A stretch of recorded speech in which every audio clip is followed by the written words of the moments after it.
प्रदेश में साइबर अपराधों का जो परिदृश्य है और साइबर जो अपराधी है जो जनता को ठगने का काम कर रहे हैं, उनके ऊपर राजस्थान पुलिस द्वारा प्रभावी कार्रवाई की जा रही है। विशेष रूप से भरतपुर संभाग के अंदर आईजी राहुल प्रकाश जी के नेतृत्व में एक विशेष ऑपरेशन चलाया गया है, एंटीवायरस।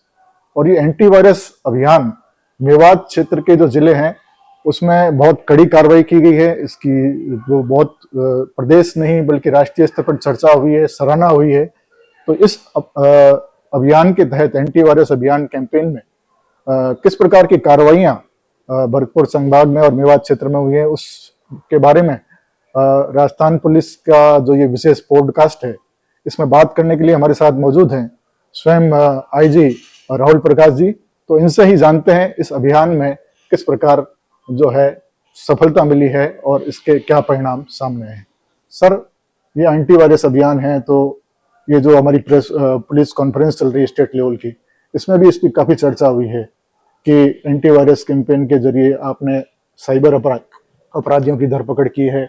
तो किस प्रकार इसकी सफलता रही, किस प्रकार आपने इसकी रणनीति बनाई सर? साइबर क्राइम जो है वो एक तरीके से पूरे के पूरा जो हमारा एक सिस्टम आज के टाइम में अगर आप देखिएगा तो चीजें ऑनलाइन पे जा चुकी हैं।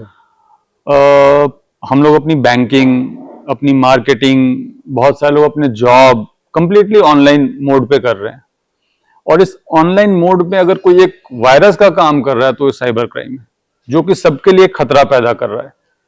जो लोग भी बैंकिंग कर रहे हैं, मार्केटिंग कर रहे हैं, गेम्स खेल रहे हैं, जॉब कर रहे हैं, तो उन सबके लिए बहुत बड़ा खतरा ये साइबर क्राइम है। क्योंकि हर व्यक्ति आज के टाइम में मोबाइल यूज कर रहा है, हर व्यक्ति आज के टाइम में इंटरनेट से जुड़ा हुआ है। तो इसको सुरक्षित करना बहुत जरूरी है। इनको सुरक्षित करने के लिए वायरस रूपी इन क्रिमिनल्स को समाप्त करना भी बहुत जरूरी था। इसमें जो सबसे बड़ा चैलेंज था जो राजस्थान के लिए था कि पूरे देश में जितना भी साइबर क्राइम 1930 पे रजिस्टर हो रहा था, उसमें से 19% केवल हमारा जो मेवात का पार्ट है, डीग जिला भरतपुर रेंज का, वहां से हो रहा था। जो कि अपने आप में एक बहुत बड़ी बात है कि इतने छोटे जिले में पूरे देश में होने वाले साइबर क्राइम का 19% हो रहा है। और उस बात को लेकर के राज्य सरकार भी बहुत चिंतित थी, पुलिस मुख्यालय भी काफी चिंतित थी। तो हमारे DGP sir UR Sahu sir के निर्देश और हेमंत प्रियदर्शी सर जो डीजी साइबर क्राइम है, उनके निर्देश पे हम लोगों ने भरतपुर रेंज में ऑपरेशन एंटीवायरस की परिकल्पना की और उसको चलाया, जिसका मुख्य फोकस हमारा जो डीग जिला है उसके मेवात पे रहा। और हमारे प्रयासों का प्रभाव ये रहा कि जो 19% पूरे देश का साइबर क्राइम हो रहा था वो 5.5% के लगभग पे घट करके आ गया। इस साल के शुरुआत से लेके 7 महीनों के अंदर 70% साइबर क्राइम कम हुआ, जो कि अपने आप में एक अच्छा अचीवमेंट था। और पुलिस मुख्यालय ने इस प्रायोगिक ऑपरेशन एंटीवायरस जो भरतपुर रेंज में चल रहा था उसको पूरे स्टेट में लागू किया। हर जिले में ये काम हो रहा है और मैंने देखा कि अभी भरतपुर में भी साइबर क्राइम में कमी आई है, खैरथल, तिजारा, भिवाड़ी में भी साइबर क्राइम में कमी आई है और पूरे राजस्थान में भी साइबर क्राइम की जो रजिस्ट्रेशन था 1930 पे उसमें कमी आई है। इसके अंतर्गत मुख्य तौर पे सबसे महत्वपूर्ण था कि जो अपराधी हमारे क्षेत्र में बैठे हुए हैं और बैठ के साइबर क्राइम कर रहे हैं, चाहे कोई दूसरे स्टेट की पुलिस उनको पकड़ने नहीं भी आए, चाहे उनके खिलाफ कोई मुकदमा हमारे यहाँ नहीं भी दर्ज हो, तब भी प्रोएक्टिवली पुलिस ने अपने प्रयास से उनको इंफॉर्मेशन डेवलप करके पकड़ा, उनकी तलाशी ली। तो उनके पास वो मोबाइल मिले जो कि चोरी के थे, जिनके IMEI नंबर चेंज किए हुए थे, जिसमें फर्जी सिम था, जिसमें कि बहुत सारे पैसे के ट्रांजेक्शन हो रखे थे, जिसमें बहुत सारे पोर्न वीडियोज थे। तो इन सारी चीजों को एक साथ लेकर के हमने उनके खिलाफ खुद मुकदमा दर्ज किया और मुकदमा दर्ज करके अभी तक हम लोग लगभग 200 के आसपास ऐसे मुकदमे दर्ज किए हैं और 750 से ज्यादा साइबर क्रिमिनल्स को पकड़ के जेल में बंद कर दिया है। तो सर, जैसे आपने बताया तो हम समझ सकते हैं कि साइबर अपराधियों के विरुद्ध कार्रवाई के लिए एक तरह का भरतपुर मॉडल हो गया एंटीवायरस कैंपेन।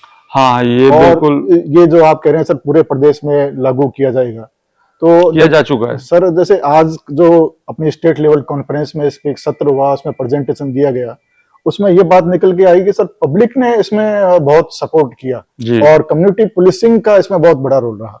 तो इस एस्पेक्ट पे सर आप किस प्रकार प्रकाश डालना चाहेंगे? इसमें मैं खुद बहुत सारे पंचायतों में गया और हमारे SP साहब डीग जो राजेश मीना जी हैं, वो उनकी टीम साथ में गई।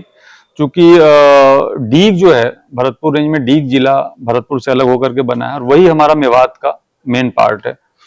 तो वहां के एसपी साहब और मैं साथ साथ बहुत सारी पंचायतों में गए जहां पे इनके धर्मगुरुओं को बुलाया, इनके सरपंच प्रधान जो जनप्रतिनिधि थे उनको बुलाया, और साथ में गांव के सारे लोगों को बुलाया, और उनसे हम लोगों ने बात की। और बात करने पे बहुत सारे जो इनके समझदार लोग थे, पढ़े लिखे लोग थे, धर्मगुरु थे, उन्होंने उनको खुद को भी समझाया कि ये न सिर्फ आपको लग रहा है कि आपने किसी के पैसे यहाँ बैठे बैठे ले लिए हैं, लेकिन उस परिवार पे क्या गुजर रही है, कई जगहों पे लोगों ने सुसाइड कर लिया है। तो इन सारी चीजों को उनको बता के समझा के हम लोगों ने छोड़ने का आह्वान किया, और इन पंचायतों का इतना असर पड़ा कि कई जगह पे लोगों ने कुरान की कसम खा करके इस अपराध को छोड़ने के लिए हम लोगों से वादा किया। और काफी जगहों पे ऐसे जो गांव थे, जैसे झेंझपुरी एक गांव है कैथवाड़ा में जहां से साइबर क्राइम की शुरुआत हुई, वहां पे बिल्कुल 0 लोकेशंस आ रहे हैं। तो इसका भी सोशल जो हम लोगों ने इंटरवेंशन की, जो कम्युनिटी पुलिसिंग की, उसका भी बहुत अच्छा प्रभाव पड़ा है। सर, जो भरतपुर का जो एरिया मेवात इलाका जिसमें आपने एंटीवायरस चलाया, उसकी भौगोलिक जो स्थिति है, वहां पे पहाड़ी क्षेत्र हैं, ऐसी खबरें प्रकाश में आई कि जो अपराधी है पहाड़ों में चले जाते थे, लेकिन पुलिस और आपकी जो टीम थी उन्होंने उनका पीछा करके उनको पकड़ा और कार्रवाई की। तो इस तरह की भौगोलिक स्थितियों में किस प्रकार की चुनौतियां विशेष रूप से सामने आई सर? इसमें मैं विशेष धन्यवाद I4C जो साइबर क्राइम कोऑर्डिनेशन सेंटर है भारत का, उसका एक बहुत बड़ी इसमें भूमिका है। जो एक प्रतिबिंब पोर्टल है जिसको सबसे पहले झारखंड पुलिस ने बनाया था, उसको फिर I4C की तरफ से संचालित किया जाता है, और सारे राज्यों को उस प्रतिबिंब पोर्टल का एक्सेस है।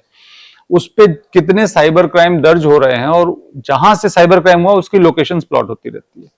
तो एक तो वो टेक्निकल सपोर्ट हमें मिला उनसे। उसके अलावा हम लोगों ने खुद भी फील्ड में जो हमारे बीट कांस्टेबल थे उनसे इन्फॉर्मेशन इकट्ठी की कि आखिर कौन लोग गांव में साइबर क्राइम कर रहे हैं।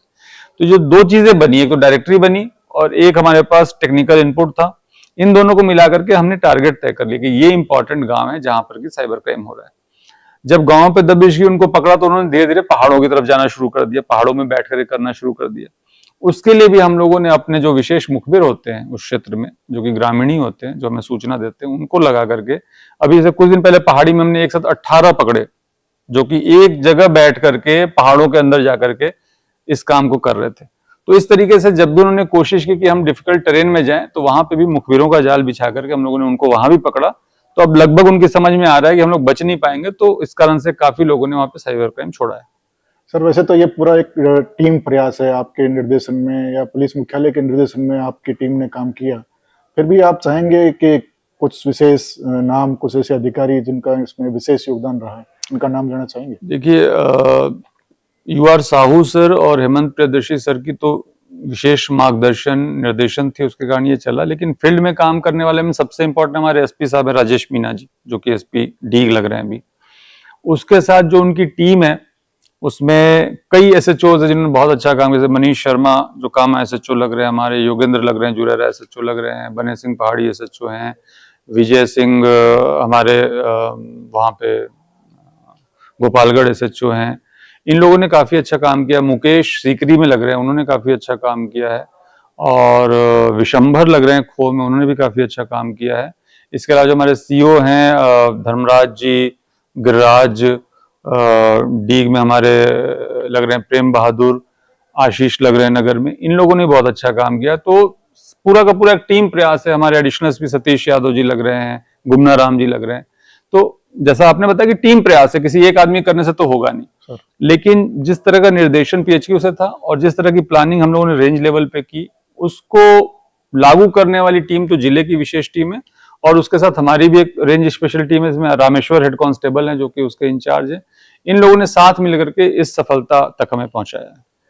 सर, जिस प्रकार से भरतपुर रेंज में राहत मिली है और अब ये जो है इसको रेप्लिकेट किया जा रहा है पूरे प्रदेश के अंदर जी, तो आम जनता किस प्रकार से बचें, इनके चंगुल में आने से बचें, किस प्रकार की सावधानी बरतें, उनको आम जनता को क्या मैसेज देना चाहिए ताकि वो इनके जाल में फंसे ही नहीं सर?